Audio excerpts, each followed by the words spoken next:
हरे कृष्णा, राधे राधे। जीवन में हमें जो मिलता है अपने कर्मों के अनुसार मिलता है। हमें अपने जीवन में संतोष करना चाहिए और भगवान पर विश्वास करते हुए बिना किसी उम्मीद के उनके सामने संपूर्ण समर्पण करना चाहिए। इसी विषय पर आपको एक बहुत सुंदर प्रेरक कहानी बताती हूँ। बहुत समय पहले की बात है। एक गांव में दो किसान रहते थे। दोनों ही बहुत गरीब थे।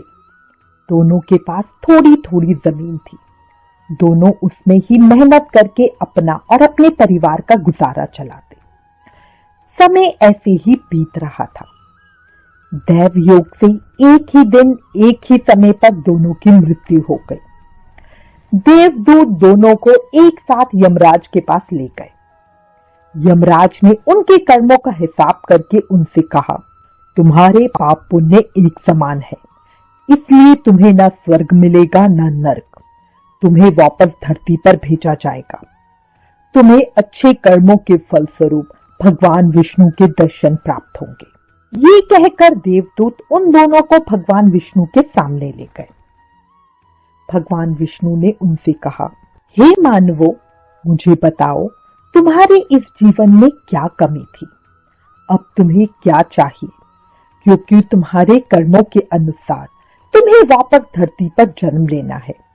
इसलिए तुम मुझे बताओ तुम्हें क्या बनाकर संसार में दोबारा भेजूं। भगवान विष्णु की बात सुनकर उनमें से एक किसान बड़ी गुस्से से बोला, हे भगवान, आपने इस जन्म में मुझे बहुत घटिया जिंदगी दी थी। आपने कुछ भी नहीं दिया था मुझे। पूरी जिंदगी मैंने बैल की तरह खेतों में काम किया। जो कुछ भी कमाया बस पेट भरने में ही लगा दिया। ना कभी अच्छे कपड़े पहन पाया, ना ही कभी अपने परिवार को अच्छा खाना खिला पाया। जो भी कोई पैसे कमाता था, कोई ना कोई आकर मुझसे लेकर चला जाता था और मेरे हाथ में कुछ भी नहीं बचता था। प्रभु, बहुत ही जानवरों जैसी जिंदगी थी मेरी। अब उनकी बात सुनकर भगवान विष्णु मौन हो गए।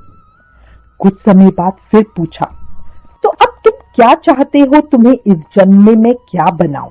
भगवान विष्णु की बात सुनकर वो किसान बोला, प्रभु, आप कुछ ऐसा कर दीजिए कि मुझे कभी किसी को कुछ भी देना ना पड़े। मुझे तो सिर्फ चारों तरफ से पैसा ही पैसा मिले। भगवान ने उसकी बात सुनी और कहा, तथास्तु, तुम अब जा सकते हो। मैं तुम्हें ऐसा ही जीवन दूंगा जैसा तुमने मुझसे मांगा है। उसके जाने के बाद भगवान विष्णु ने दूसरे किसान से पूछा, अब तुम बताओ तुम्हें क्या बनना है, तुम्हारे जीवन में क्या कमी थी, तुम क्या चाहते हो? उस किसान ने भगवान के सामने हाथ जोड़ते हुए कहा, हे भगवान, आपने मुझे सब कुछ दिया, अब मैं आपसे क्या मांगू? आपने मुझे एक अच्छा परिवार दिया, मुझे कुछ जमीन दी जिस पर मेहनत से काम करके मैंने अपने परिवार को एक अच्छा जीवन दिया। खाने के लिए आपने मुझे और मेरे परिवार को भरपेट खाना भी दिया। मैं और मेरा परिवार कभी भूखे पेट नहीं सोए। ये सब आपकी ही कृपा थी। बस एक कमी थी मेरे जीवन में जिसका मुझे अपनी पूरी जिंदगी अफसोस रहा, और वो अफसोस आज भी है। मेरे दरवाजे पर जब कभी कोई भूखे लोग आते थे भोजन मांगने के लिए, पर कभी कभी ऐसा होता था कि भोजन ना होने के कारण मैं उन्हें खाना नहीं दे पाता था और वो मेरे द्वार से भूखे ही लौट जाते थे। बस हमेशा मुझे इसी बात का कष्ट रहा। ये कहकर वो चुप हो गया। भगवान ने उसकी बात सुनकर उससे पूछा, तो अब क्या चाहते हो तुम? इस जन्म में मैं तुम्हें क्या बनाऊं? किसान भगवान से हाथ जोड़ते हुए विनती के भाव में बोला, हे प्रभु, आप कुछ ऐसा कर दो कि मेरे द्वार से कभी कोई भूखा प्यासा ना जाए।